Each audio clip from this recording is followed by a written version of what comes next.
You know what's delicious besides hot sauce? Okay, I'm done with the hot sauce rant. I'm gonna go on a chestnut rant. Okay. I have lived in Ohio, the northmost little corner of Ohio that you can get. And I'm going the wrong way. We had chestnut trees. And chestnuts are crazy because wait, actually maybe I'm thinking of the wrong thing. I can't remember. I'm pretty sure if I remember correctly, chestnuts form in these spiky little balls. They just fall. They're covered in spikes.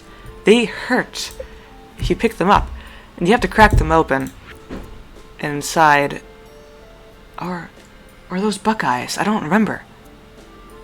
Those are buckeyes. Never mind. If they're chestnuts, let me continue.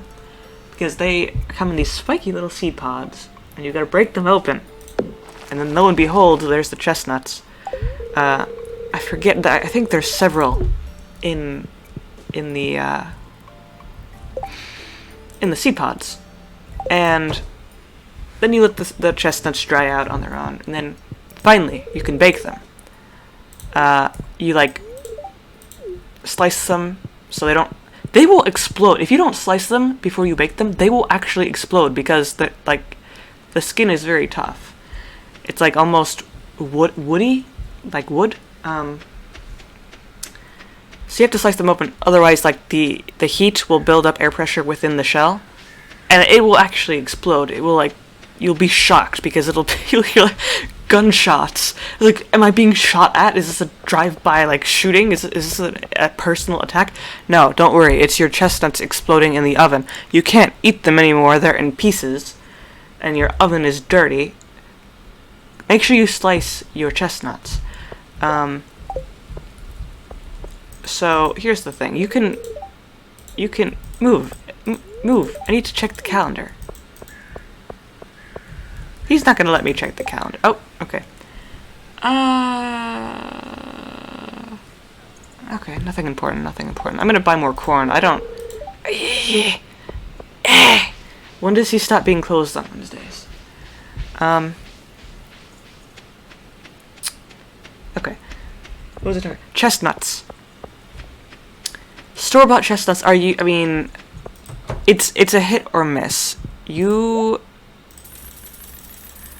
could have a good batch, you could have a horrible batch.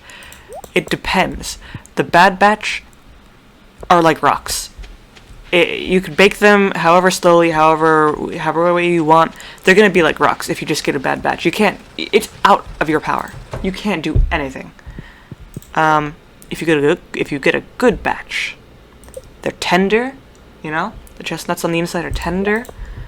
Soft, very flavorful, subtly sweet, very nice, very light snack, light, but it fills you up. It's a very nice, very delectable snack.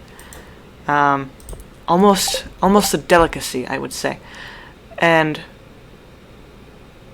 what can I get rid of? But here's the thing. It's very difficult to get a good batch. There's not a lot of them. It's really just luck on your side. And it can be really annoying. Here's the thing, though. I was in Spain once for 3 months, and there was this guy. There was this guy in the park. I would go to the park every day in the evening because this guy owned a chestnut stand in the park. I don't know where he... Oh man, Clint, come on. You gotta have better hours. And yeah, this guy had a little stand in the park, and he would open it in the evening. And I don't know where he got his chestnuts, but here's the thing. He would not bake them in a regular oven. So this guy roasted the chestnuts on hot coals or cinders or whatever he was cooking on. And the shells would get blackened and burned and nice and crunchy and crispy. So And then he gave them, like, you would, order, give me some medium chestnuts, medium size. And now look at this posse over here. Hello, Penny. And he would give you, when he would give you the chestnuts, he would wrap them in this paper.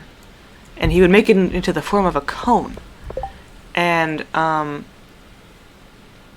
you could just, take it with you, go sit down on a bench. You don't eat and walk in Spain, because you're weird if you do that. Everyone will look at you and know that you are a tourist or a foreigner of some kind, because they don't walk and eat. They sit down and they eat and they enjoy their food. And they, so you get this paper cone of charred chestnuts. And, you sit down in the park, or, I find a bench somewhere, and you crack them open. And they have the most beautiful cracking sound, because, they're falling apart already. They're charred. They're blackened. And then you have the tender fruit of the chestnut inside. And he always had the best chestnuts. Never a bad chestnut with him. It's not like going to the store, pray for luck to get a good chestnut. He always had the most. I don't know if it's the way he cooked them. I don't know how long he cooked them or how high of a temperature, but always so tender and so sweet were the chestnuts that he had. And it was just a magical experience every day, almost every day for 3 months. A magical experience with those chestnuts in the park. Incredible. I've never had such delicious chestnuts, except from that guy in Spain at the park. I've never since. Store-bought chestnuts. I don't know where. Maybe he grows his own chestnuts. I don't know.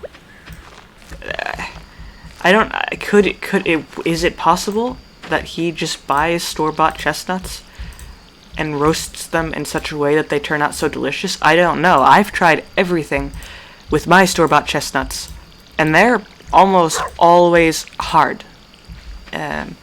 So I don't know what kind of magic maneuvers he conducts on his chestnuts, but unbeatable in my opinion so far. In my life so far, years after I have left the country, I have not found any other chestnuts to match.